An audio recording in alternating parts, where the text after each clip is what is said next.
Hello everyone, good morning সবাইকে। বেশ অনেক দিন পর একটা মিনি ব্লগ নিয়ে তোমাদের সামনে হাজির হয়েছি।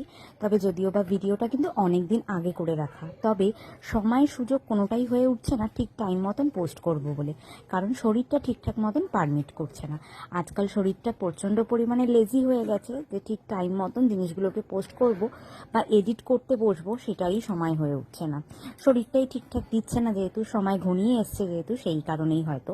আর এখানে দেখো তো গেস করেই নিয়েছো দেখে ভিডিওটা যে কিসের প্রস্তুতি চলছিল। আসলে 7 মাসের স্বাদের জন্য সব ক্লাব ঘর পরিষ্কার পরিচ্ছন্ন করা হয়েছিল, সেইটারই ভিডিও তোমাদের সাথে শেয়ার করলাম। সাথে যে ব্যাকগ্রাউন্ডটা আমার করা হয়েছিল সেটা আমার অনেক দিনের ইচ্ছে ছিল, সেইটারই অর্ডার দিতে গেছিলাম আগের দিন। আর এখানে তারপর বাড়িতে এসে জমিয়ে সবাই মিলে একসাথে ইভিনিং স্ন্যাক্স খেলাম। দারুণ টিফিন হয়েছিল, সবই শাশুড়ি মা নিজের হাতে তৈরি করেছিল, যদিও বা বাড়িতে এসে সবাই একসাথে বেশ আনন্দ করলাম।